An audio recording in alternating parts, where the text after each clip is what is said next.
Olá! E aí? Tudo bem? Tudo bem? Deixa eu achar um filtro aqui que hoje tô só cara da miséria. Oi, Danildes, tudo bem? Doutor Luiz Cardoso, nosso desembargador, colega de jurisprudência, seja bem-vindo novamente conosco. A doutora Carolina já entrou aí também, Henrique. Deixa eu chamar ela aqui. Você viu que eu mandei todo mundo assistir a live da Miriam? Vi.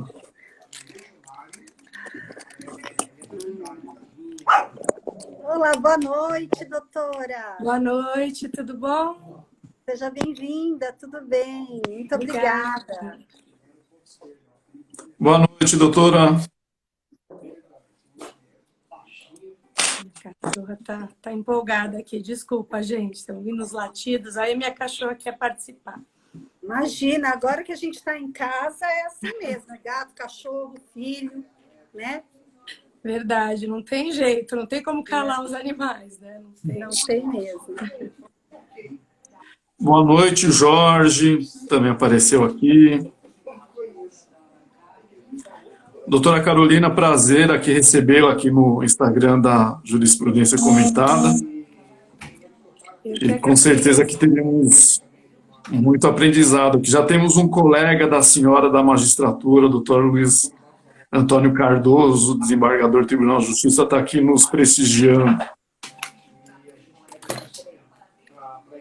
Boa noite, o prazer é meu. Eu que agradeço por estar aqui. Muito obrigada pelo convite. Aqui, doutora Carolina, é um canal bem democrático, já passou aqui para bate-papo colegas advogados, delegados, promotores, desembargador doutor Luiz Cardoso que está assistindo, professores, jornalistas, aqui nós não somos presos, né, Silvia? Só papo de advogado, não, aqui é troca de experiências que vale. Ah, ele que é bom, né? Exatamente. Então, gente, vamos esperar. Já tem um pessoalzinho legal entrando, né? Espera mais um pouquinho para apresentar a doutora. Vou já fazer uma pergunta antes de apresentar. A doutora trabalha em que comarca? São Bernardo hoje, não? Isso. Hoje eu estou na primeira vara civil de São Bernardo. Ah, legal. Deixa o pessoalzinho entrar aqui. Alice, querida, foi muito complicado hoje, doutora, porque segunda-feira é terrível, né? Cristina Escher, minha amiga querida, acabou de chegar. Doutora Cristina chegando. Ela é minha amiga também, uma graça, uma linda. A gente faz direito com elas também. Aí conhecia a doutora Cristina através da X. Sim, que é maravilhosa, não é? Minha gêmea, ela. Vamos lá, Henrique, senão a gente não A vai deixar você Sandra. falar, porque a mulherada fala demais. Aliás, a live com a doutora Cristina foi uma das melhores lives que a Jurisprudência Comentada fez até hoje. Olha. Que fez o doutor Fabrício, que estava aqui a Silvia, a doutora Cristina, e que eu lembro até hoje, também muita gente interagindo, que foi o caso lá daquela menina lá de Curitiba, né? Era Curitiba, não era Santa Catarina. Isso. Nossa, aquele caso é então, terrível. Terrível. Foi assim uma live emblemática, inesquecível, tanta gente interagindo, teve uma participação do Dr. Fabrício, né, trazendo psicologia, então teve a questão de um juiz, advogados, assim, foi uma live maravilhosa essa. Precisamos repetir. Já fica o convite para a Cris, doutora Cris, e para o Fabrício também, que se ele passar por aqui, a gente já fala com ele, já convida também se a doutora quiser participar, viu, doutora? Ah, com certeza. Quase que eu fiz minha tese de mestrado por conta desse caso, pensei em fazer analisando, em casos de violência contra a mulher, a diferença entre um juiz homem e mulher, mas como os dados de pesquisa são muito difíceis, acabei desistindo. Mas achei que podia ser interessante. Se haveria, né, ou não, alguma diferença? Olha, eu que atuo na área de violência doméstica, eu posso afirmar que há a diferença. Quando o juiz é homem, quando o promotor é homem. Larissa, juíza lá de Roraima, prestigiando aqui a gente também. Doutora Larissa, seja bem-vinda. Quero agradecer também aqui, comparecendo com a gente, os membros da Comissão de Penal e Direito Penal de Cotia, e agradecer também a minha comissão de combate à violência doméstica na pessoa da doutora Sandra Cardia. Um beijo, obrigado pela força. Vamos lá, posso apresentar a doutora, Henrique? Eu já ia fazer esse comentário, porque geralmente, doutora Carolina, nós convidamos ou a pessoa é um advogado, ou ele é um juiz, ou é um jornalista. Hoje, né, Silvia, nós vamos conseguir numa única pessoa tudo isso junto. Professora, juíza. Vamos lá, Silvia, faça a apresentação. Então, vamos lá. Nós temos a honra de receber hoje para um bate-papo, né? Vamos falar da desmistificação do papel do juiz. A doutora Carolina Navarro.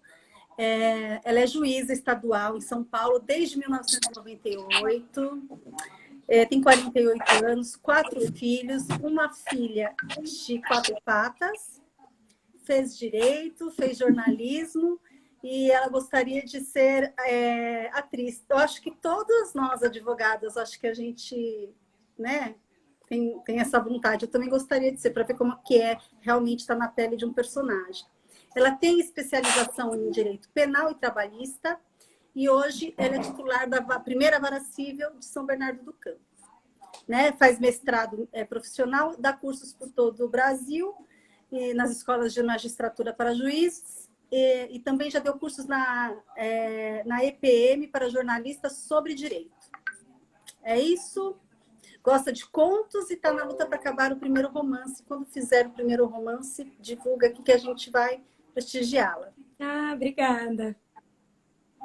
Muito obrigada. Silvia, vou interromper rapidamente vocês aqui. Eu vou dar uma boa noite para nossos live espectadores. E eu vou também aqui falar para eles que a participação deles hoje é fundamental. Hoje aqui é um bate-papo descontraído, aquela questão de vamos conhecer o outro lado. Então, mandem perguntas que eu passo aqui para a doutora Silvia ou para a doutora Carolina. E, assim, estão todos convidados aqui ao bate-papo. Fiquem à vontade. Posso começar? Você tem alguma pergunta? O doutor Constantino Silvia Morello, ele é nosso colega aqui da comarca, seja bem-vindo. Doutora, eu sou bem falante, vamos lá. Eu queria saber como que veio essa ideia, né, de começar a fazer os seus vídeos, que a doutora não faz só posts, né, faz vídeos, assim, bem incríveis, legais. E como que veio essa ideia de realmente falar da diária do juiz, como que é a rotina diária? Eu acho muito interessante e a gente olha até com carinho, porque inclusive nós, advogados, somos um pouco preconceituosos, né? Principalmente agora em época de pandemia. Mas fala um pouquinho como que foi esse começo, qual foi o start para começar a fazer os vídeos e usar a rede social. Então, eu fiz jornalismo, né? Fiz direito, como eu disse para você, na verdade, o que eu queria na época era ser atriz. Minha mãe que me convenceu a primeiro fazer essas faculdades. Então, eu tenho essa coisa de gostar muito de falar, como você. Acho que todo mundo que faz direito, não é? Eu ainda que fiz jornalismo, enfim. A gente tem essa questão da oralidade. E eu já faz algum tempo que eu estou nessa luta para tentar falar um pouco sobre o juiz, né, sobre o judiciário para as pessoas, e cada vez é mais difícil. A gente não tem muito espaço na imprensa para falar sobre isso, porque as pessoas cada vez têm menos vontade, vamos dizer assim, de ler sobre isso. A gente sabe que na imprensa o que causa mais impacto, infelizmente, são as pautas negativas. Então fica difícil a gente falar sobre coisas positivas. Né? A gente não consegue muito esse espaço. Aí um ex-estagiário meu agora trabalha, né, com mídia social, ele agora está naquele podcast no Flow, né, que é o Carlos. E aí ele falou para mim, doutora, por que a senhora não, em vez de ter esse, né, Instagram fechado, como a maioria dos juízes tem, porque tem muito medo, né, enfim, né, desse assédio, né, de alguém que a gente condenou, de repente nos acha, enfim.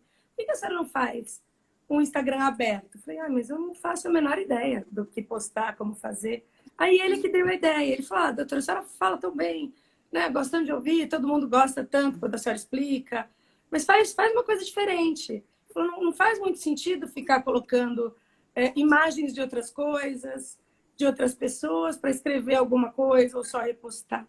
O interessante do Instagram, eu falo, admito, eu sabia muito pouco de Instagram. Sabia male do Facebook. Então, ele me explicou alguma coisa. E ele me falou, o interessante do Instagram é ter alguma coisa pessoal sua, para a pessoa identificar. Eu falei, meu Deus, como é que eu vou fazer isso? Então, ele falou, por exemplo, vai falar de racismo, coloca uma foto sua com um preto. Eu falei, não vou querer expor ninguém, aquela coisa de juiz, né? Eu falei, então eu vou começar a fazer vídeos. E aí, comecei, e algumas pessoas começaram a assistir, estranhei, né? Pessoas que eu nem conheço começaram a se interessar, e aí é isso. Legal.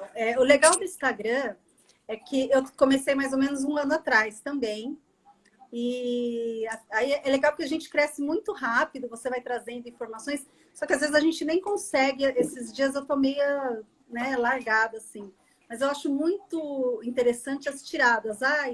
Faz as perguntinhas lá, né? Esse juiz não foi com a minha cara.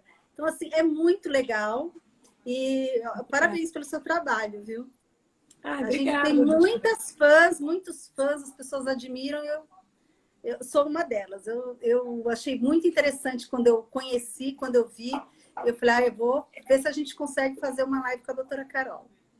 Obrigada, doutora. Adoro suas postagens também. Até já repostei. Muito obrigada. É uma honra, viu? Aliás, tem bastante gente elogiando, se dizendo fã da doutora Carol. Aqui a Ema Tourinho, a X, Luiz Carlos, muitos elogios. Obrigada. Muito obrigada. A X falou da voz, né? Ela tem uma voz serena que transmite calma, né? Isso é muito, muito importante. Henrique. Essa questão dos juízes agora, eu não sei se tem algum, não vou falar impedimento, empecilho ou alguma observação pela lei orgânica da magistratura. Não vou dizer exposição, né, doutora? Mas eu tenho percebido, e isso é muito bacana, os juízes se utilizando das redes sociais para mostrar esse lado mais humano, que não existe aquela figura inatingível do outro lado da mesa. E esses dias eu comecei a seguir, acho que são duas juízas, só que elas falam de direito de família, acho que a senhora é seguidora delas, acho que é MM Juiz, acho que é uma coisa assim. Isso, muito bacana também, quem é da área de família, realmente eu recomendo, porque é excelente. Então essa questão dos juízes agora estarem se utilizando das redes sociais para mostrar, né, que tem esse lado mais, somos normais. Eu trago, por exemplo, o Alexandre da Rosa, lá de Santa Catarina. Podemos falar que ele é praticamente gente como a gente, brinca, posta as coisas engraçadas. Ou seja, é aquela questão que vamos também, por meio de redes sociais, desmistificando a figura do magistrado, que é aquela coisa que se cria e que nem sempre é verdade, né, doutora? Então, é uma questão, assim, tem até uma resolução do CNJ estabelecendo com muita clareza o que nós podemos e não podemos fazer. Porque o juiz, ao mesmo tempo que ele quer falar, quer ter voz, e é importante, eu acredito, eu sempre defendi muito que o juiz tem que ocupar algum espaço, porque se o juiz não fala, outros interlocutores vão falar. E em relação a alguns assuntos, o juiz talvez tenha mais propriedade para falar. Por outro lado, o juiz tem que tomar muito cuidado, porque ele representa o Poder Judiciário. É muito difícil a pessoa ver um juiz, né, e desconectar. Pensar, olha, esse juiz é uma coisa e o judiciário é outra. Então, quando o juiz faz alguma coisa que não é interessante, muitas vezes ele coloca em risco, sim, a imagem do judiciário. Então, nós temos que tomar um certo cuidado. Tem coisas e posturas que não são lá muito adequadas. Então, o juiz, ele tem algumas limitações que talvez outras pessoas não tenham. Mas isso não impede que nós possamos nos manifestar, não é? Falar sobre as coisas, falar sobre procedimentos, né? E não sobre um processo específico, por exemplo, coisas assim. Sair um pouco da toga também, né, que é importante. Esse lado humano, que do outro lado existe uma pessoa humana também. Mas, doutora, eu queria conhecer um pouco mais a sua história. O que fez a senhora ter aquela vontade, quero ser juíza e vou prestar o concurso? Então, já deu para perceber que eu era muito indecisa. Eu era muito nova, eu fui fazer um psicotécnico para fazer colegial, sabe aquela coisa de colegial diária? Na minha época tinha isso, fazer exatas, humanas, biológicas.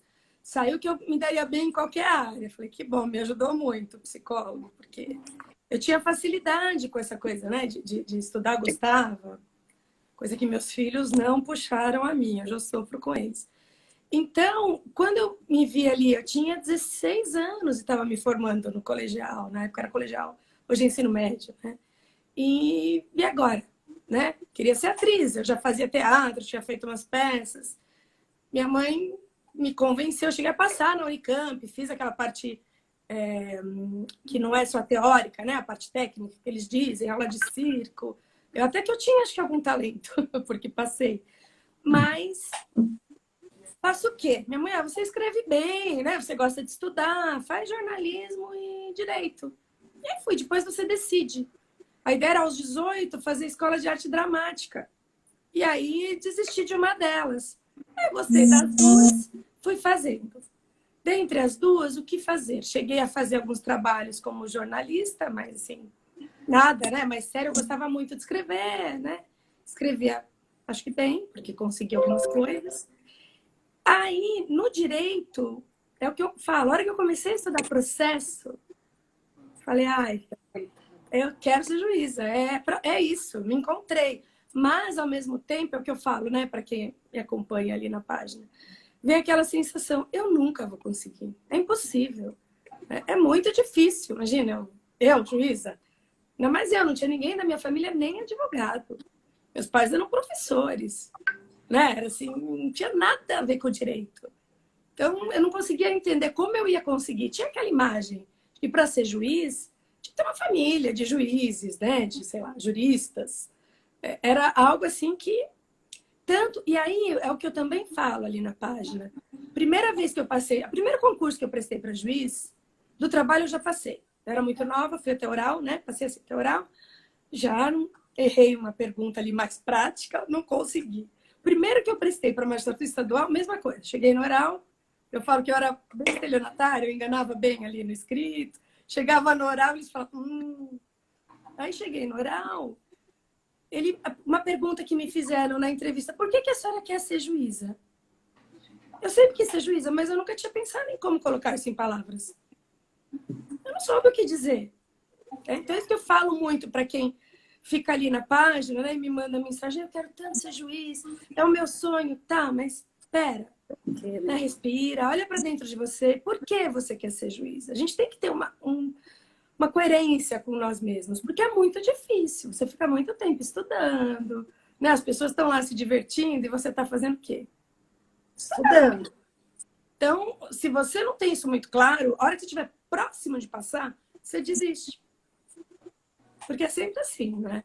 Quando você estudou o suficiente, você se dedicou muito, aí é que parece que você está muito cansado. Eu tenho tantos amigos que acabaram desistindo assim, é tão triste. Seriam excelentes juízes. Mas talvez não fosse a vocação, não sei. E é aquilo que eu também falo, é um ideal que nós temos de justiça. E é um ideal que, né, é o que eu falo, jornalista, eu tenho, metade dos meus amigos são jornalistas e metade é juiz, ou advogados, né? E eles batem muito uns com os outros. É muito difícil para juiz entender jornalista e para jornalista entender juiz. Eu falo, gente, vocês são tão parecidos. Ninguém vai ser jornalista se não for por ideal e ninguém vai ser juiz se não for por ideal. É só questão de tentar entender e falar a mesma língua. Acho que é isso. Tem umas perguntas, mas antes, senão eu vou esquecer a minha pergunta. Tem aquela, para nós que somos advogados, tem aquela, por que você escolheu essa área, né? Porque você é criminalista, porque você vai fazer família. E para a juíza, tem, mas por que você foi ser juíza? Por que não foi fazer promotoria? Por que não quer advogar? Para nós, advogados, o pessoal fala, por que não vai ser juíza? Eu acredito muito na vocação. Por que não vai ser promotor de justiça? Poxa, eu não sei acusar, sabe? Eu tenho uma dificuldade de acusar. Meu negócio é defender. Então, eu não teria como ser uma promotora de justiça. A mesma coisa, acho que o Henrique, que é criminalista, né, Henrique? Eu acho que para a gente é um pouco complicado. E as pessoas acham... no direito não há subordinação, né? Insubordinação com advogados, juízes e promotores de justiça. E as pessoas acham que por o juiz estar aqui e o promotor aqui, a gente, né? Eles acham que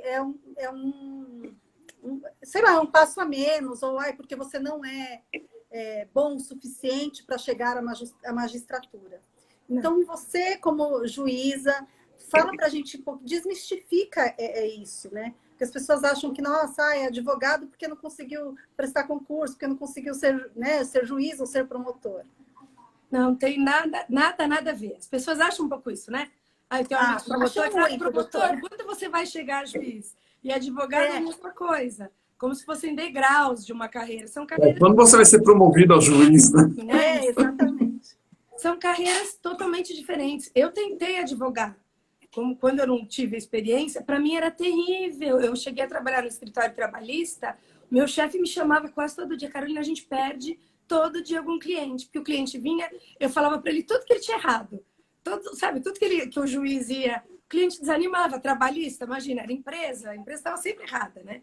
Tinha como. Mas para mim era impossível não mostrar. Sabe essa coisa do outro lado e debater? Por que você não fez o certo? Eu falava, não é seu papel. Você tem que tentar ver a melhor forma de defender. Cobrar para mim. Eu não sei como vocês conseguem.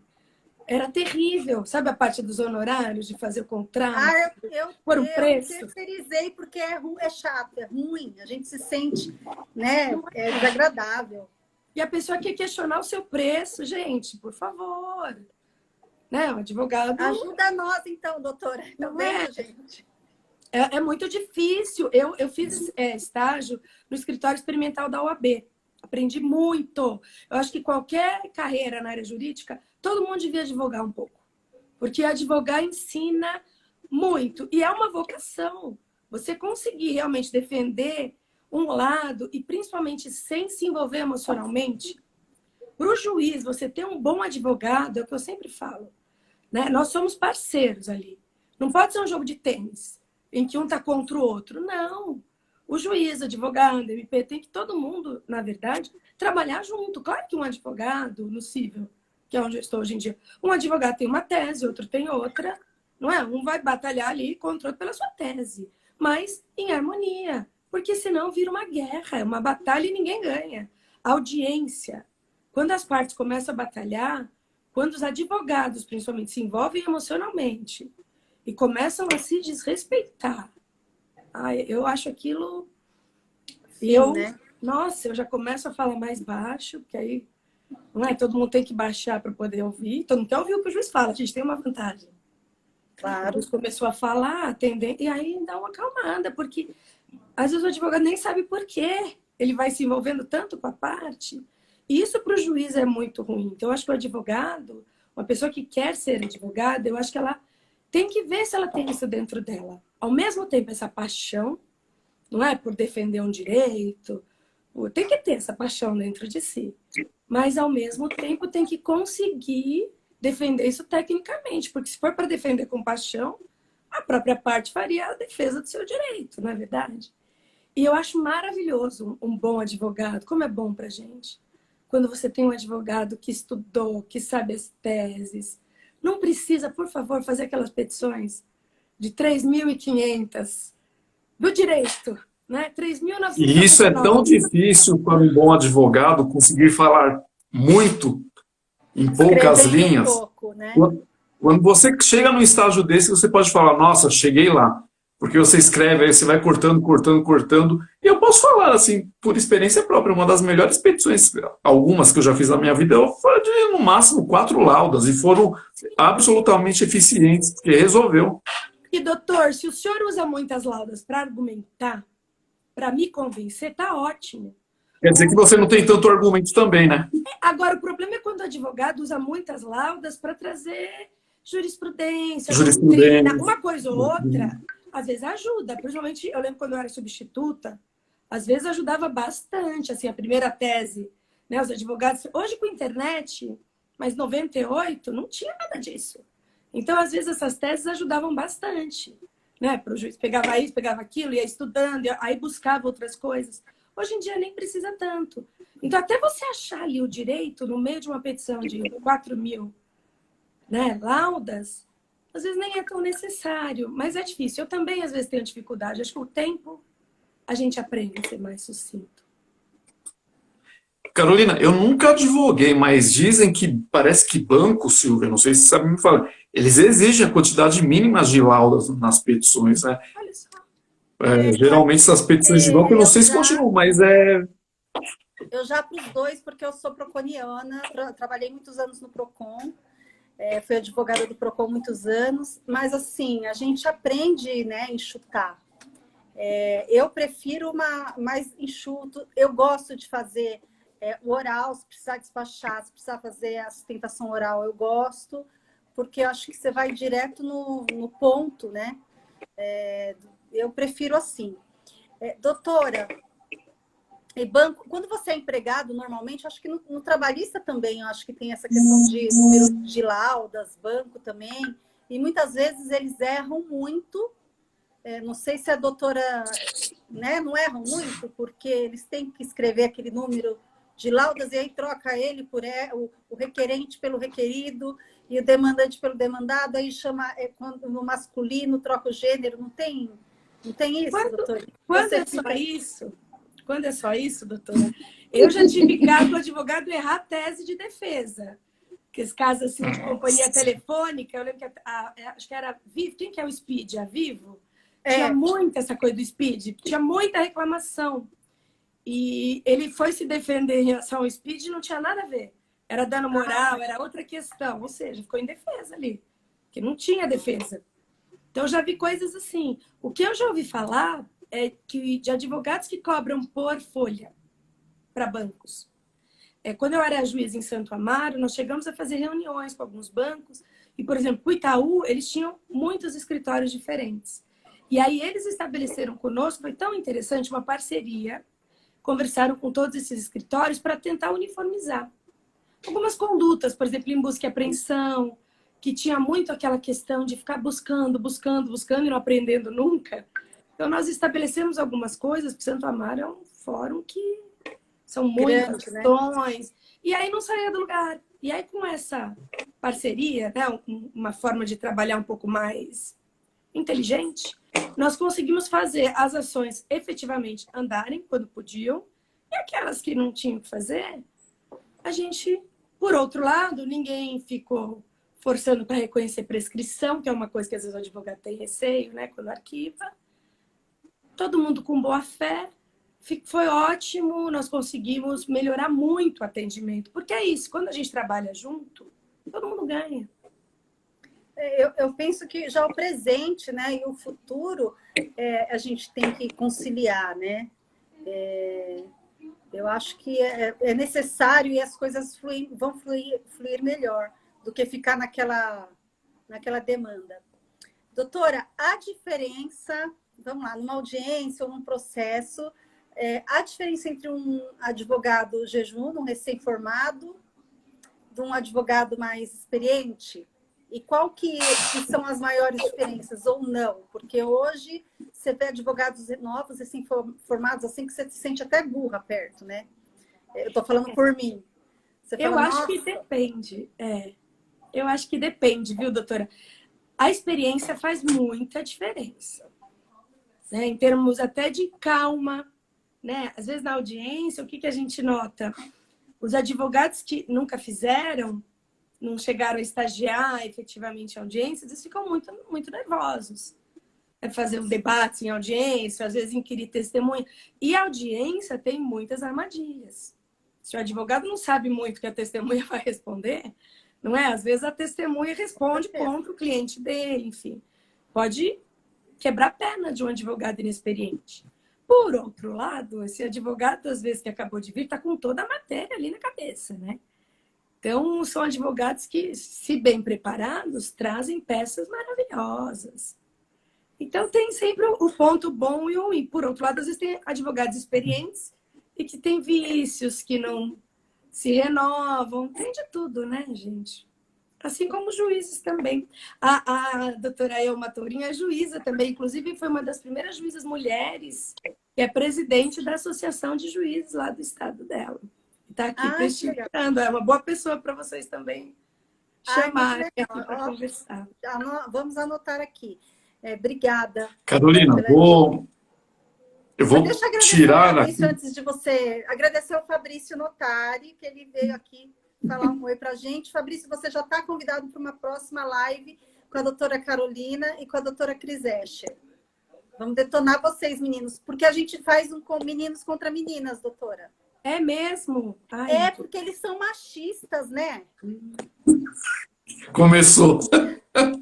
Não pode mais, viu? Não tem mais justificativa para ser machista. Século XXI, não é? Né? Não é? A Cris já fez algumas lives com a gente, ela sabe que o Henrique ele é meio machista. Não tem cara, hein? Eu? Tem ver cara. Eu gosto de deixar ele de calça curta.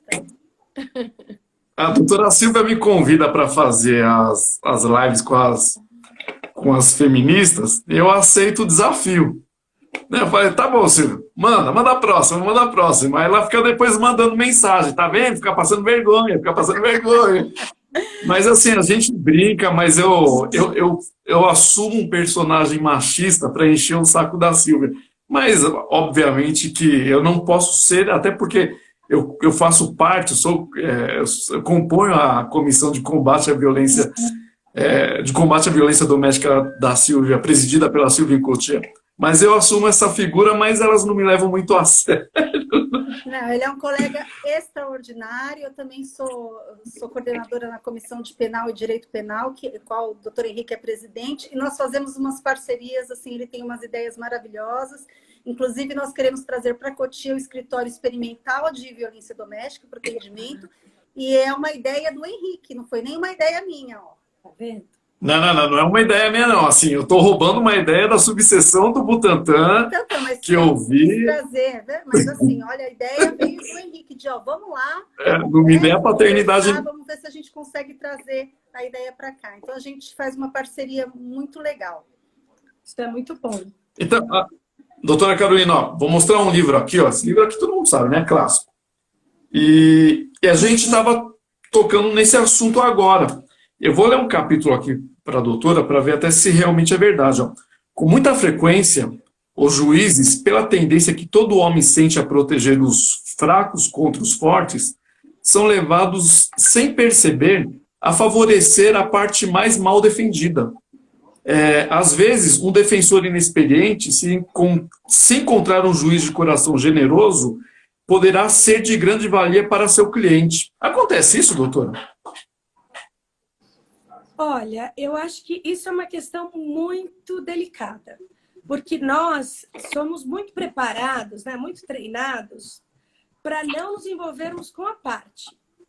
Isso eu acho que tem um treino excelente, né? Até já fiz um vídeo sobre isso, acho que a doutora Silvia viu. Então, por exemplo, para nós, tanto faz a parte, que tem também, né, esse mito que o juiz, dependendo de ser mais pobre ou menos pobre, mais rico ou menos rico, vai agir diferentemente. Não. Mas o juiz, ele tende a tentar equilibrar a balança para poder dar uma decisão justa, muitas vezes. Inclusive, eu fiz processo civil com o BEDAC e ele entende que o juiz não perde a imparcialidade se ele faz esse equilíbrio das provas. Se ele entende que tem alguma prova que é necessária e ele busca essa prova. Só que se você já está analisando as provas no processo civil, que você tem em tese interesses disponíveis, né? Estou falando aqui de interesses disponíveis. Faz essa análise e vai buscar alguma prova que a parte não trouxe, porque ela está mal defendida, no fundo, não é? Você está equilibrando em detrimento daquela parte que fez bem a sua defesa. Então, eu acredito que, às vezes, sem perceber, o juiz acaba fazendo, mas eu não acho que isso favorece a parte pior defendida, porque a parte bem defendida tem uma excelente defesa, né? Um advogado. E por mais que o juiz tente equilibrar e peça uma prova ou outra, ele não vai fazer o papel do advogado. Ele vai pedir uma prova ou outra. Ele não vai julgar a favor dessa parte porque ela não está bem defendida. Eu acho que o que o juiz sempre vai fazer é, por conta desse ideal de justiça e da busca da verdade, ainda que a gente saiba que no processo civil é muito mais uma verdade formal, eu acho que o que ele faz muitas vezes é isso, sabe? É pedir um ofício, né? Ouvir uma testemunha como testemunha do juízo. Mas quantas vezes eu fui dormir doída por dar uma sentença contra alguma convicção porque a prova não foi feita. E eu não podia buscar essa prova porque vai contra, né, tudo. E eu tenho muito isso dentro de mim. Por mais que eu tenha esse ideal de justiça muito forte, eu acredito que nós, juízes, não podemos ir contra a lei. Porque eu acho que se nós damos esse passo, é um perigo. A hora que eu começo a achar que eu sou tão poderosa, não é a ponto de me achar acima da lei, quem me segura? Eu tenho muito medo, sabe? Do juiz que vai perdendo esse limite. Começa a achar que ele sabe mais que todo mundo. Porque a gente pode ter um poder muito grande se a gente não consegue se controlar. Claro que existem limites, mas tem cidades que tem um juiz. Né? E o juiz vai subindo, vai chegando, não sei, ao desembargador, ao ministro. Então a gente não pode estar acima da lei. Eu amo a Constituição. Eu acho que aquilo é perfeito. Né? Um poder equilibrando o outro, uma lei que... Então, se é para mudar alguma coisa, a gente muda a lei. Mas para mim é uma garantia eu ter o que está ali na lei. Eu vou sempre, sabe, usar a lei como meu limite, porque me garante. Eu entendo assim, posso estar errada. Se eu estiver, por favor, tragam, me corrijam, vamos pensar juntos. Não, perfeito. Suas colegas juízas aqui todas concordaram. Trazer a verdade do processo. Que bom, que bom. A Elma Torinho, a doutora a Cris. Alguma pergunta? Pode fazer. Tem uma pergunta aqui, Silvia, para a doutora Carolina, que veio da X. Ela... Fazer um coraçãozinho. Foi quando a doutora Carolina estava falando de teatro. Desculpa. E ela perguntou, e aqui eu já emendo aqui um abraço para nossos colegas Glauber, Neto e Mário, que são do júri. O que a senhora acha do júri? Porque não deixa ser um teatro, né? Nossa, eu era enlouquecida pelo júri, claro, né? Acredito que eu fiz um júri na minha vida. Nunca fui parar em vara que tivesse júri. O único júri que eu fiz, eu era substituta. E eu esqueci de mandar todo mundo sentar. Ficou todo mundo em pé uns 15 minutos depois que começou. Precisou o promotor discretamente vir até mim e falar: Excelência, precisa mandar todo mundo sentar. E foi um júri, assim, que os jurados estavam super mal-humorados. Deu prescrição. Então, não foi uma experiência muito boa. Mas eu gosto, acho o júri teatral, acho interessante, mas é complicado, né? Porque não é para ser teatro. Eu gosto, assim, do teatro, mas em termos de justiça, não sei se eu gosto tanto. Então, não sei se eu gostaria de ser juíza do júri. Eu acho um pouco frustrante, porque a gente não tem o poder. Você fica mais preocupado em dar café para os jurados não dormirem, né? Com as nulidades ali que podem acontecer. E só no fim mesmo que você vai atuar. Lógico que você está presidindo, né? Tem a questão da inquirição das testemunhas, mas são poucas as testemunhas inquiridas, não dá tempo. Agora, então, se passar essa reforma do Código de Processo Penal, vai ficar pior ainda, né? Não sei. Ou não, né? Não sei.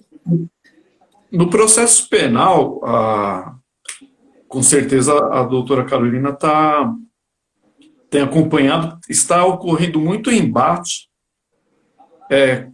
nem mais defesa com acusação, e agora é mais defesa, advogado com o próprio juiz, na questão do interrogatório ao final, porque os advogados agora estão instruindo os seus clientes a não mais prestar, né, as suas declarações para o juiz. E os juízes ainda, eles carregam ali a orientação de que eles estão presidindo o ato é do juiz. E aí fica aquela questão ali no final, que o juiz quer interrogar e o advogado não quer, e acaba a audiência praticamente terminando ali num bate-boca chato. Qual é a opinião da senhora a esse respeito, doutora Carolina? Provavelmente não é a mesma de vocês, que são advogados criminalistas. Eu entendo que o juiz é o destinatário da prova. O juiz vai sentenciar. Não é? Até para a defesa pessoal do réu, é importante que o juiz converse com ele. Eu entendo que para o advogado, às vezes o réu ele tem que exercer o direito ao silêncio. Enfim, tem advogado que defende isso, não é? Mas eu, como juíza, no meu entender, eu tenho o direito também de interrogar. Eu sei que é um embate, eu sei que o advogado sempre vai defender, porque, claro, é a chance ali de alguma escorregada, não é? Do réu, talvez, falar algo que não devesse. Mas eu entendo que as Essa modificações não atitude, ocorreram para doutora, não tirar esse cria direito do juiz. Porque, afinal, o juiz é o destinatário da prova. Ele vai sentenciar em última instância. O interrogatório é um meio de defesa? É. Para que forme penal, se não for, para que seja firmada essa convicção e se chegue a uma verdade real. Sabe o que eu acho, sinceramente, doutores? Muitas vezes, eu amo processo, adoro, se é uma matéria que eu gosto, é processo, civil, trabalhista, penal, qualquer processo. Mas nós não podemos perder de vista o objetivo final. Para que o processo existe? Não é? Para que o processo penal existe? Nós temos alguém que está respondendo a um processo. Né? Nós precisamos de um julgamento. No processo penal, precisamos chegar à verdade real. Nós não queremos que ninguém inocente seja condenado. Eu preciso ouvir aquela pessoa. E o juiz tem as suas perguntas. Ele leu ali, ele é o juiz que vai julgar. Quer dizer, a gente vai calar o juiz? O juiz não vai poder fazer uma pergunta para a pessoa que é a pessoa principal ali. Eu acho que o advogado teria que instruir muito bem o réu para que ele responda bem as perguntas. Não faz sentido esse embate. Eu penso assim, se eu fosse advogado, eu usaria um pouco mais, sabe assim, daquela inteligência emocional, de não tentar colocar o juiz contra mim.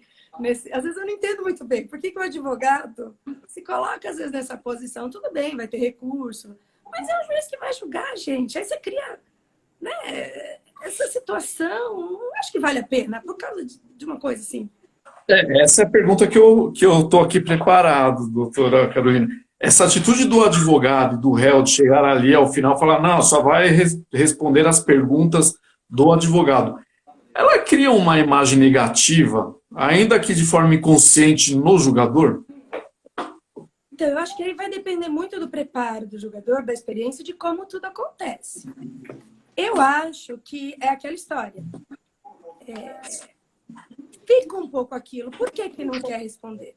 Não é? Do que a pessoa tem receio. Por outro lado, é um direito. Então, o juiz bem preparado, ele vai entender isso. Né? Eu acho que o juiz, quando ele é bem preparado, quando ele tem experiência, quando ele... Talvez haja isso, doutor, com um juiz, sabe assim, início de carreira. Assim como eu não acho que um juiz que teve essa questão com o advogado vai pensar isso na hora da sentença. Sabe ele de falar? Ele ficou talvez irritado, se irritou com o advogado, mas ele não vai descontar no réu. Porque às vezes o advogado fica com esse receio. Né? É que fica um clima muito... A doutora Cristina não sofre com isso. Olha lá. É mesmo, Cris? A Cris é excelente juíza criminal, gente. E ela é linda, maravilhosa, loira, eles acham que ela é boazinha, todo mundo acha, não é? Doutora, Engana. deixa uma questão aqui. Já aconteceu por conta do depoimento, por conta da oitiva, a doutora mudar o convencimento do que está no papel? Sim, muito. Acontece. E para o positivo ou para o negativo, vamos dizer? Para as duas coisas. Acontece muito, porque às vezes a gente lê, você forma uma convicção, né? Porque a gente sempre vai, eu pelo menos sempre estudo antes de qualquer, né, audiência, enfim, eu leio antes para estar preparada ali. E a hora que você ouve a entonação, O que está no papel, às vezes a pessoa até fala a mesma coisa, principalmente no criminal. Ela fala igualzinho o que ela falou na delegacia. Mas da forma que ela falou ali, ela me passa uma A outra veracidade, sensação, a linguagem tanto no penal corporal. quanto no cível. É diferente, até em audiência de custódia. Às vezes eu leio e penso, vou soltar. Na hora que eu ouço, eu falo, não vou não. É diferente. Né? Ou o contrário, enfim, pode acontecer. Eu acho que acontece, sim. Começo de carreira, Eu estou vendo aqui. infância e juventude. Eu estou vendo aqui as manifestações da doutora Cristina quanto do doutor Luiz Cardoso. E aqui na jurisprudência comentada, eu já fiz live com os dois, e estávamos ali principalmente conversando a respeito do comportamento ético do advogado na instrução, né? Que foram os casos específicos no momento. E eu lembro até hoje, doutora Carolina, que na minha pós, na aula de ética, a professora chegou e ela trouxe uma visão diferente que está muito longe do que acontece. Hoje, aquele direito, eu vou falar como criminalista, né? O direito, a instrução criminal do embate, do conflito, da tática de guerra.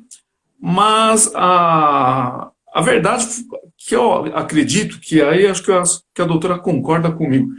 E acho que você já deu a senhora, né, a entender isso. As partes deveriam sempre sentar numa mesa de audiência para talvez encontrar a melhor solução em comum para todo mundo. E não sempre sair ali um vencedor e um perdedor, né? Sair, pô, ganhei, condenei, absolvi. E acho que ninguém senta ali para tentar chegar num ponto em comum. Qual que é a melhor solução para o acusado, para a sociedade? Isso acontece, diminuiu um pouco agora por conta das audiências por videoconferência, mas a Silvia vai concordar comigo. Em Cotia, nós temos ali uma questão de poder sentar, conversar com o promotor, com o juiz, falar, pô, o que a gente vai conseguir fazer aqui? Vamos batalhar uma confissão para atenuar aqui? E eu acho que acabava saindo bem, saía bem para todo mundo ali. Mas isso são raríssimos casos também, viu, doutora Carolina? Isso acontece muito, né, no cível, muito, muito, muito. E aí eu acredito que tem muito a ver ainda com a mentalidade aqui no Brasil. Né? O advogado, uma vez eu achei uma palestra de uma advogada falando isso, que as pessoas não valorizam o advogado que evita o processo. Elas pensam, resolveu muito rápido. Elas não pensam que o tempo que elas teriam, o desgaste com o processo, o advogado que faz um bom acordo, muitas vezes extrajudicial, ganhou isso para ela. Na verdade, ela devia pagar muito bem esse advogado, que fez com que ela não tivesse essa dor de cabeça. Nos Estados Unidos, por exemplo, isso é muito valorizado. Aquele advogado que vai, negocia aqui no Brasil. Não, nem precisa do processo, vou pagar menos. Então, isso, por exemplo, para os advogados, pensar, então, para que eu vou gastar todo esse tempo? Vou estudar para tentar fazer um acordo? Se isso não é valorizado. Por outro lado, eu já vi muitas partes falando assim, não, mas eu quero que a senhora me fale. Quem tem razão? Sabe, eu quero ouvir do juiz. O brasileiro tem um pouco isso também, né? Aquela coisa de que eu sou teimoso. Brasileiro tem aquela, eu vou te processar. Não é? E aí não consegue abrir mão de uma coisinha para... Quantas vezes as pessoas chegam ali, eu falo, por melhor que eu seja, por mais que eu queira resolver, vou ler com calma, eu não estou na casa de vocês, vivendo a vida de vocês. Então eu não tenho como saber qual é a melhor lei entre vocês, porque o acordo não deixa de ser, né? A lei entre as partes. Então, quem melhor do que vocês para ver do que cada um pode abrir mão, não é chegar num consenso, vamos resolver, sair daqui, né? Mas nem sempre dá resultado. Sempre trago essa tentativa, né, de mediação, de conciliação. Sou familiarista, trabalho com violência doméstica, e às vezes as pessoas falam assim, nossa, vai naquela advogada lá, ela vai mandar prender o cara, ela quer que você se separe, e não é assim. A gente conversa antes, porque a gente tem, além da experiência como profissional, tem uma experiência de vida também, né? E eu falo assim, as minhas amigas feministas agora fechem os ouvidos, eu falo assim que quem... Vamos falar em bater, né, doutora? Porque eu sou feminista também, mas eu vou falar em bater porque é mais forte, para impactar mais. Quem bate uma vez, nem sempre bate a segunda. Mas quem bate 2, bate 10. Porque eu já tive experiências, eu já vi casos que após fazer uma... Né? Então, assim, que a pessoa... Que pode ser uma fatalidade, o cara perdeu, né, a estribeira lá, e ele agrediu a mulher fisicamente, enfim. E pode ser que depois dele fazer um curso, dele passar por psicólogos, ou uma terapia de casal, ele nunca mais volte a agredir a mulher. E a maioria das feministas são contra essa palavra, né? São contra esse ditado. E a doutora, o que acha? Não, eu concordo com você.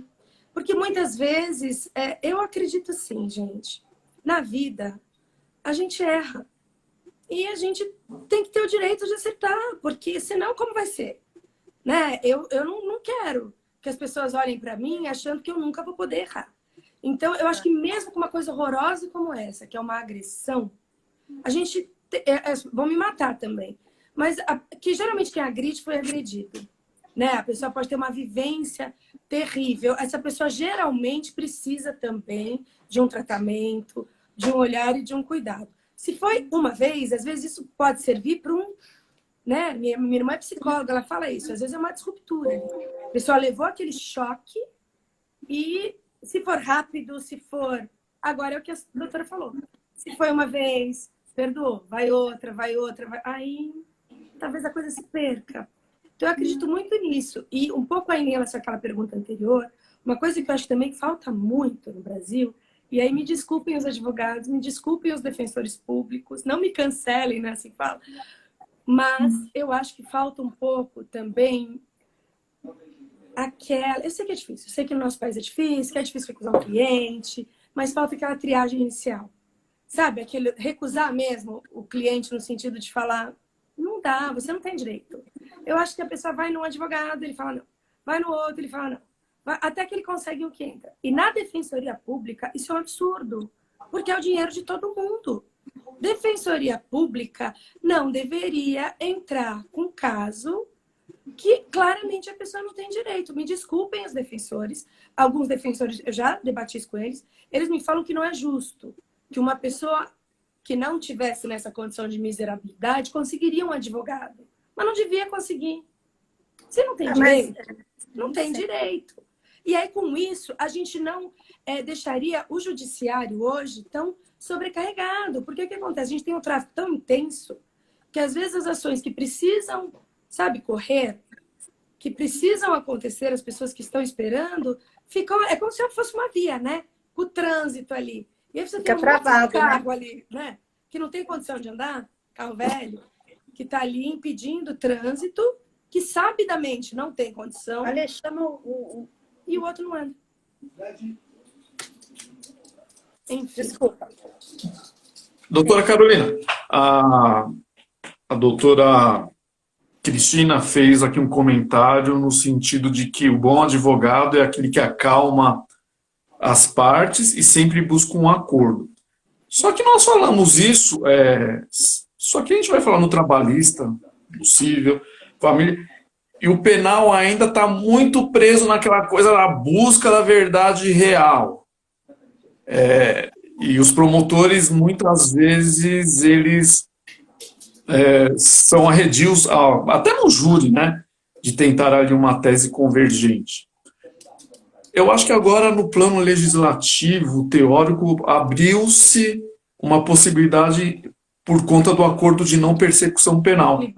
Mas eu tenho visto na prática que ainda nós estamos num terreno nebuloso, porque talvez ali, nos termos da lei, existe alguma coisa de culpabilidade, proporcionalidade, e as coisas não vão. E às vezes você vê que em varas, por exemplo, um tráfico privilegiado dá um acordo de não persecução penal, em outras não dá. Ou seja, talvez nós estamos pretendendo, tentando colocar ali a possibilidade do acordo no penal. Eu tenho um inquérito que está lá na 16ª vara, né, Silvia, em São Paulo, a doutora Domitília, que ela pediu para o promotor se manifestar a respeito do acordo de não persecução penal. E o promotor Não disse fala que não, mal da porque... doutora Domitila, hein? Ele apanha, Não, vou... ele apanha se ele falar mal dela. Não, muito pelo contrário. Ela pediu para o promotor se manifestar a respeito do acordo. O promotor, ele denunciou no crime continuado, mas ele justificou o não oferecimento porque se tratava de habitualidade delitiva. Eu não sei, já deu uma misturada ali. A minha opinião não, desculpa. Qual a sua opinião, doutora Carolina, a respeito do acordo de não persecução penal? Será que vai pegar nisso? Então, nós temos um grupo de juízes criminais, até a doutora Larissa, que estava aqui, é uma das chefes ali, né? Hoje acho que ela é vice-presidente, que é o Fórum Nacional de Juízes Criminais.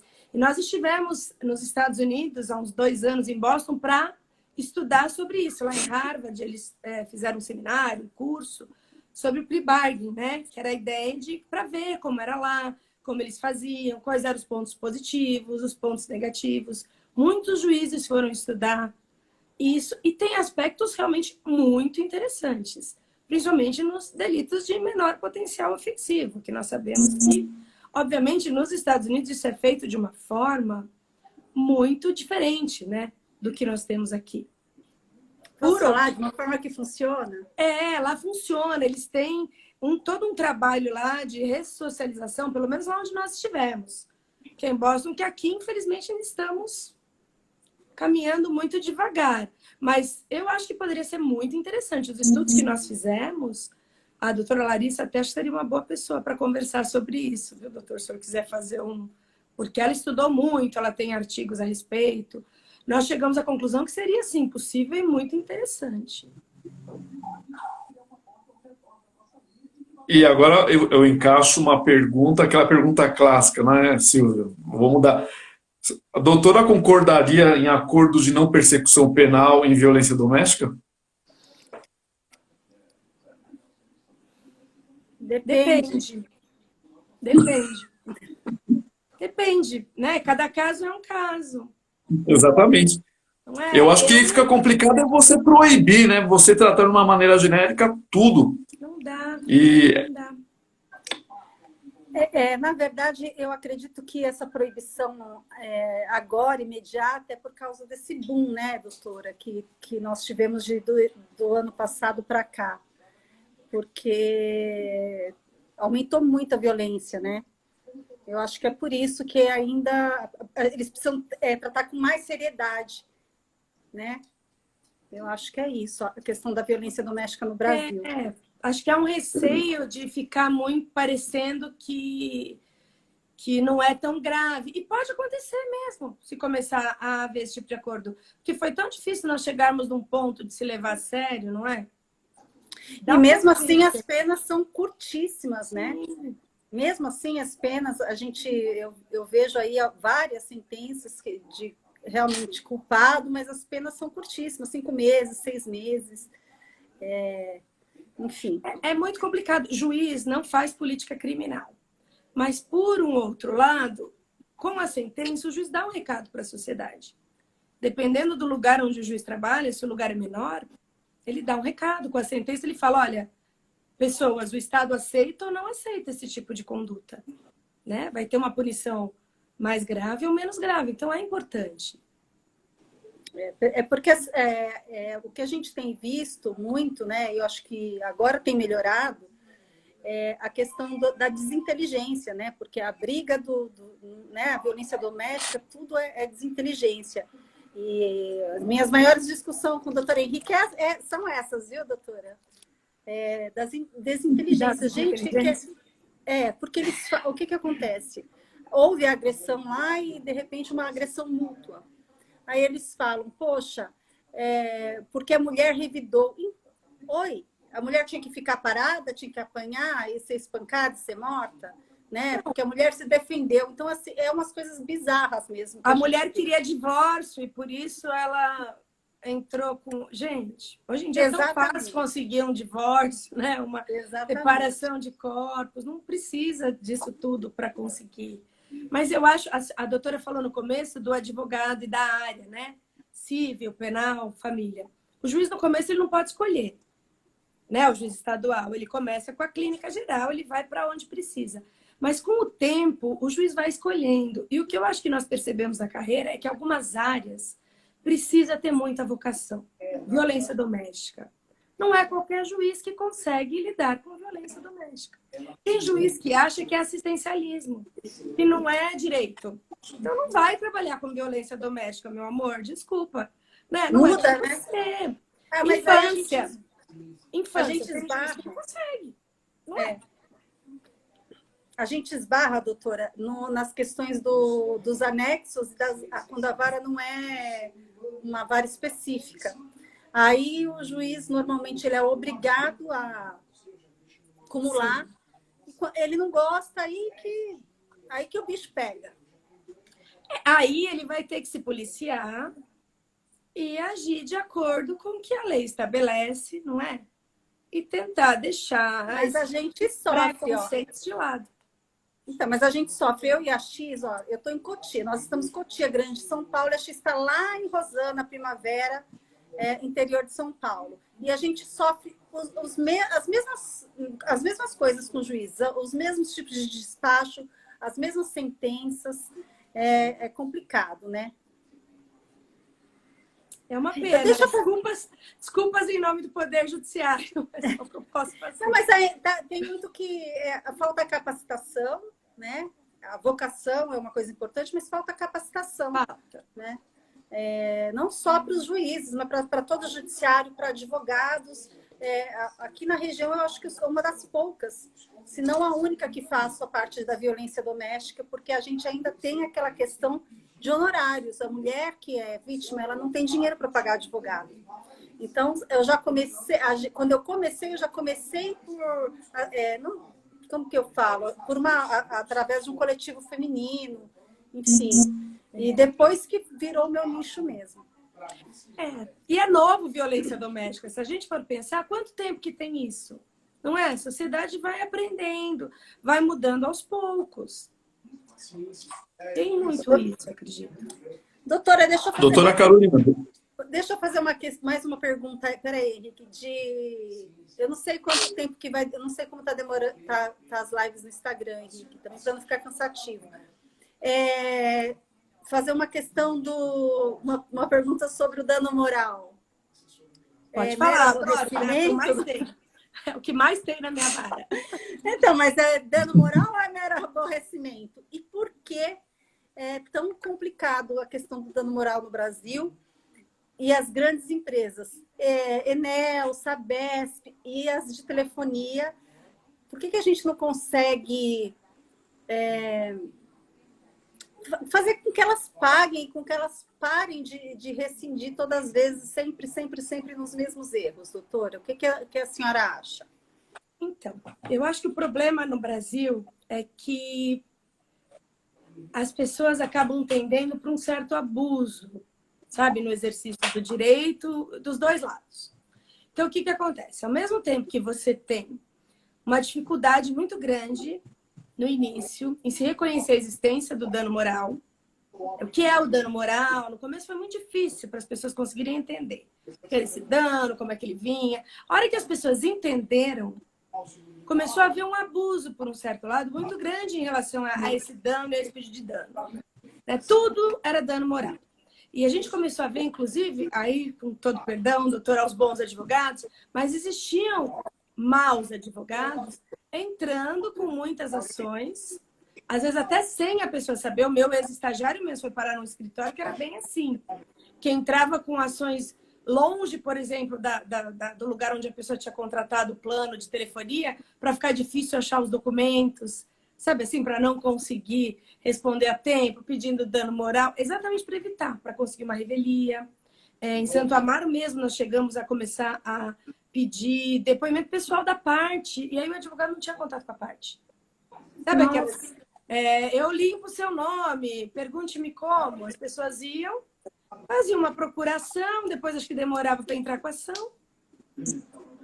Então virou também uma indústria do dano moral. E aí o que acontece? Os juízes começaram a ficar muito ressabiados com isso. E aí é um problema, porque aí quem tem direito paga um pato, né, para usar o termo certo, Sim. por conta do abuso de quem não tem direito.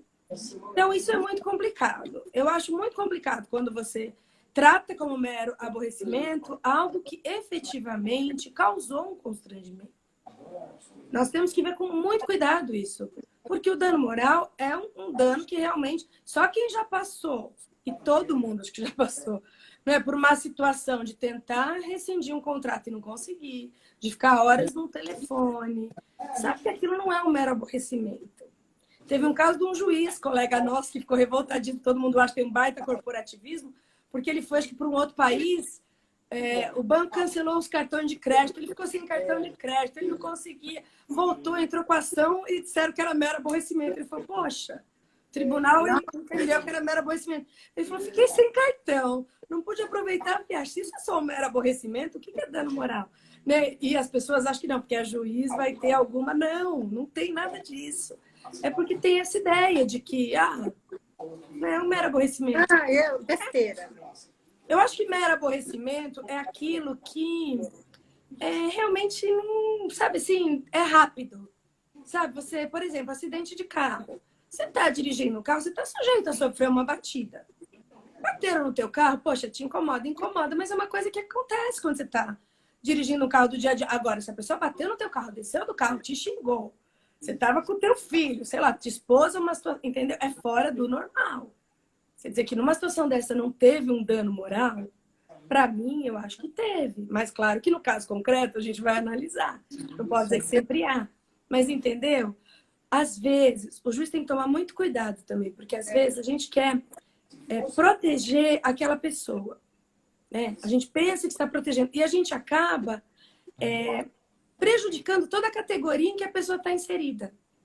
É o que aconteceu muitas vezes, às vezes, com o plano de saúde. Né? Ficou muito aquilo que o doutor falou, às vezes, do hipossuficiente. Os planos de saúde prejudicam, eles estão muito à frente. Então, nós vamos começar a tentar equilibrar. O que aconteceu? Quantos planos de saúde acabaram falindo? E aí, quantos consumidores daqueles planos de saúde acabaram se prejudicando? Então, hoje, nós, a gente olha com mais cuidado. Né? É home care? O que está dentro? Home care não precisa de bronzeador, não precisa de esparadrapo, não precisa de algodão. Tem um abuso, às vezes. Que, às vezes, o advogado nem percebe também, não sei. Tem coisas estranhas. Aí a gente é meio maquiavélico, doutora, percebe sim. Eu vou fazer só mais uma pergunta, porque também já deu mais de uma hora, e senão vai ficar muito cansativo. Eu também tenho a última, viu, Cida? Não, essa é a última. Maneira aí. Eu vou fazer a pergunta. Daqui a pouco a doutora Carolina sai correndo. Doutora, é a pergunta que não quer calar. Eu não sei se é a mesma do Henrique, mas olha só, o juiz de primeiro grau leva a fama, né? É realmente o estagiário que faz a sentença? Eu estou falando como juíza, mas eu sou mulher, doutora. É a pergunta que não quer calar.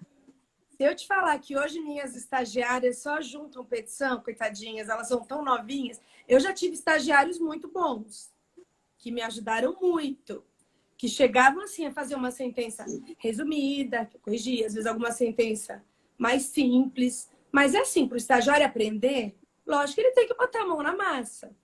Né? Os meus estagiários pegavam, analisavam o minha a gente pede para fazer, né? E depois pegar o modelo meu, vai ajustando. Adaptar. E o mais interessante, que é a coisa mais interessante, o estagiário conseguia muito bem adaptar aquele caso ao meu modelo. E sabe onde estavam os maiores erros?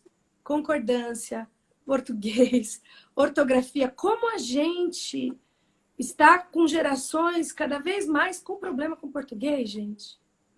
Mas nunca, gente, jamais eu vou assinar alguma coisa. Agora, uma coisa que eu acho péssima. Se eu assinar alguma coisa, eu vou assumir a responsabilidade. Entendeu? Não importa. Sabe aquela coisa? Eu assinei. Então, se o juiz assinou, não foi o estagiário, foi ele. Sabe? Receita de bolo. Assinou, meu amigo. Não é o seu nome que está ali? É o seu nome. Não, mas era responsabilidade. uma pergunta capciosa mesmo, tá, doutora? Hoje em dia, doutora, quem ajuda a gente bastante são os assistentes. Eles também, não é que eles fazem as sentenças, mas eles fazem, às vezes, algumas minutas daquelas sentenças que são...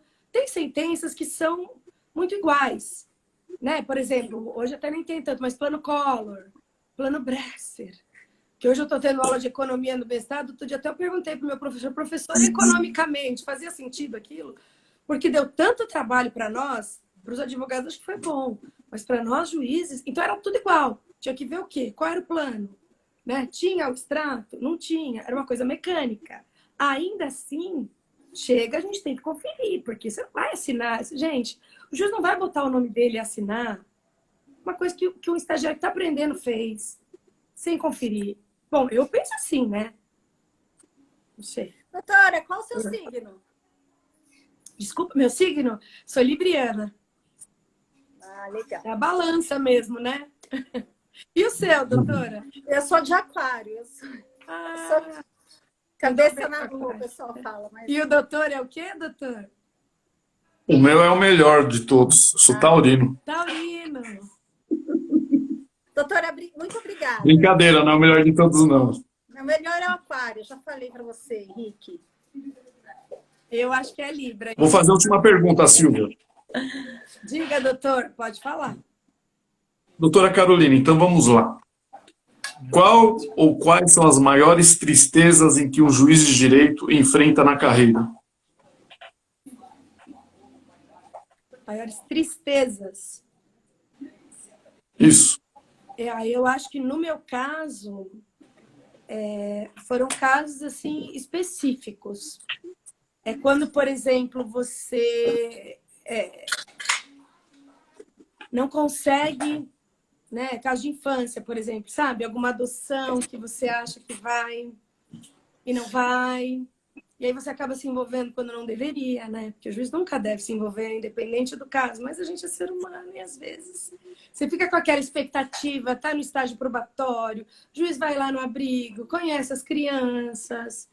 Então, a hora que parece que vai, que as crianças vão conseguir, aí vai lá e devolve. Nossa, né? Você sente, não tem como. Para mim, pelo menos, tanto que faz tempo que eu não vou para a área da infância por isso, porque era terrível cada vez que isso acontecia. Casos, por exemplo, às vezes de algum caso que nenhuma sentença vai ser justa o suficiente. Até contei outro dia num vídeo, que era um caso de uma indenização por dano moral, de um rapaz que foi acusado de estupro por uma menina que já estava morta, e ele estava pedindo indenização contra a mãe da menina. E aí, no fim, deu tudo certo, porque eles fizeram uma conciliação, se abraçaram, todo mundo chorou, enfim. Mas podia não ser. Né? Eu acho assim que a maior frustração, talvez para um juiz, é quando você sente que você não conseguiu resolver o problema. Às vezes você pode ter dado uma sentença linda, maravilhosa, mas você sabe que ela não vai ser, às vezes, executada, que ela vai ficar num quadro, sabe? Mas não vai resolver.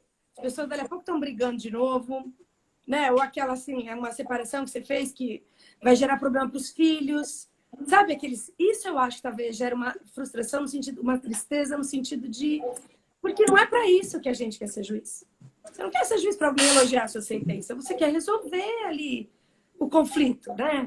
A tal da pacificação social nesse sentido. Eu acho que essa é a tristeza. É quando você vai para casa e você sente que você não conseguiu atuar positivamente, sabe, na vida das pessoas. É uma coisa que eu falo muito para os meus funcionários. Não esquece que por trás a gente pode ter, sei lá, eu já tive em vara que tinha 12 mil feitos. 12 mil processos complicados, tumultuados, advogado, né, aquela pressão, aquela energia complicada. Eu falava, não importa, o advogado tem direito de vir aqui reclamar. É a vida das pessoas aqui, essas pessoas estão pressionando. Vocês têm que tratar todo mundo com muita educação. Respira. Né? Vocês aqui, ó, são, né? Como é que chama? Sei lá, o escudo, mas tem que ser um escudo de flores, né? Não pode bater. Eu já fui estagiária, já fui advogada. Eu ia no João Mendes, tinha um funcionário que ele ficava lá atrás, a gente tinha que gritar para ele ver o processo. Eu era super tímida, eu morria cada vez que eu tinha que pedir o processo. Tinha vara que é sempre o pior funcionário que cuidava de atender o balcão. Desde que eu comecei a juiz, a primeira coisa que eu fiz foi para, não pode. O funcionário que atende o balcão tem que entender dos processos, tem que ser uma pessoa simpática. Porque, gente, é a cara da nossa vara. É, e Tá mesmo vendendo porque pro fica lá, ai, público. nossa, aquela vara, aquela juíza, né? Porque cai, E o recai. advogado, coitado do advogado, gente. Tem que ir lá, já não é bom para o advogado ter que ir para o processo, para o fórum ver processo. Ele tem mil outras coisas para fazer. Se ele está indo lá é porque tem um pepino, não é que ele não conseguiu resolver de outro jeito. Aí é atendido por alguém com baita bico, porque foi interrompido, que não gosta de atender público, porque é castigo ficar no balcão. Não dá.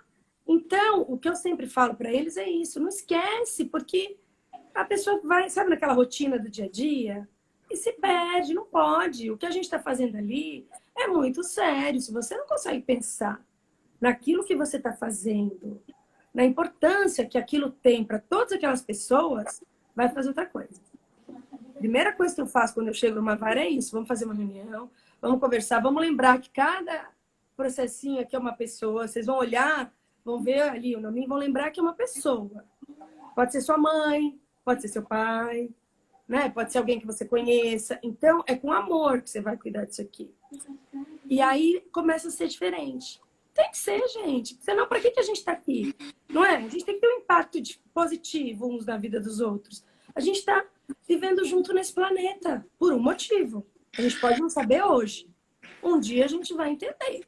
Não é? Que a gente faça uma diferença positiva uns na vida dos outros. É o mínimo. Eu penso assim, pelo menos. Ai, muito legal, doutora. Eu, juntamente com a Cibele Santiago, ela já era. Eu me tornei fã. Ah, obrigada. Falei muito, né, gente? Desculpa, viu? Falei que eu Imagina, falei. olha, uma delícia, o tom de voz super gostoso. Eu que tenho a vozinha de taquara rachada, mas olha, ouvir a doutora é muito bom, foi muito bom, muito obrigado, quero agradecer. Gratidão pela disponibilidade, por ter aceito o convite. É muito bom a gente ter pessoas, gente, né, que são gente como a gente. E muito obrigada, doutora. Deus abençoe, foi muito, muito legal mesmo. Continuo fã e agora mais. Tem que fazer uma live com ela, nas mulheres da lei, viu, meninas? Eu adorei, doutora, adorei conhecer também o doutor. E eu adoro falar sobre qualquer assunto. É só me chamar que eu venho.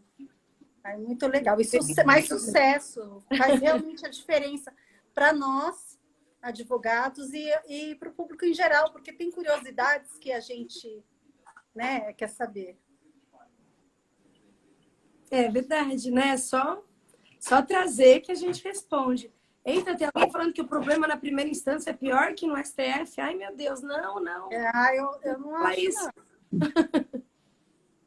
Pelo menos a gente tem contato, né? A primeira instância a gente consegue ter esse contato real, né?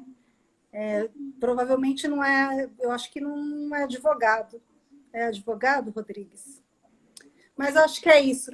Henrique, passo para você. Muito obrigado mais uma vez pela parceria. Vai ficar gravada a live, né, Henrique? Para quem quiser assistir. Depois... Se não fizer besteira na hora de desligar, vai ficar gravada. Eu já fiz isso na minha primeira live. Acontece. Eu continuo fazendo depois da primeira ainda. Às vezes eu dou umas... Bom, brincadeira à parte, vamos rezar para que isso não aconteça. Quero aqui agradecer aqui a presença da Silvia, minha amiga aqui de lives. A gente sempre brigando, entre aspas, né, Silvia? Mas sempre falando aqui. Amigos, viu? É só um personagem, viu, doutora? Eu também queria ser. É só personagem. Eu quero agradecer aqui também a presença da doutora Carolina. Foi um prazer conhecê-la. A live foi muito leve, tranquila. Eu estava preocupado porque eu não a conhecia. Era sugestão, indicação da Silvia. Eu falei, nossa, o que vai acontecer? Mas assim, virei fã, como as outras pessoas que estão aqui já se declararam, e espero que a profecia continue, Silvia. Quem passa aqui pela jurisprudência comentada se torna nossos amigos e sempre volto. Quero aqui agradecer todos os colegas, os live espectadores que estiveram conosco aqui, doutor Luiz Antônio Cardoso, que deu um oi aqui para nós, o Neto Atuí chegou aqui, saudações, doutora Cristina Escher, a X também, que está sempre aqui com a gente. A doutora Elma, eu vou procurar ela e vou conversar com ela também, quem sabe a gente... A doutora Larissa também, Larissa, né, que é a doutora... que estudou lá a respeito de acordo, Isso, né? Pessoa que bargain, isso. quero que esteja conosco aqui também. A doutora vai voltar com ela também, fique tranquila. E hoje, infelizmente, entre aspas, é só, né, Silvia? Mas com certeza voltaremos. Um grande abraço, boa noite e obrigado aqui pela presença de todos os amigos. Quer deixar um recadinho, doutora? Eu quero agradecer muito, agradecer a todos que vieram aqui. E quem quiser saber mais, né, sobre o judiciário, sobre juízes, vai lá na minha página. Gente, sigam lá, juíza, ponto Carolina Nabarro, né, doutora? Isso. É muito legal, eu conheci através do Instagram e, assim, encantada. Obrigada, doutora. Obrigada, viu, gente? Foi ótimo. Adorei. Obrigadão, tchau, tchau. Tchau, tchau. Obrigado. Tchau, tchau, Henrique. Tchau.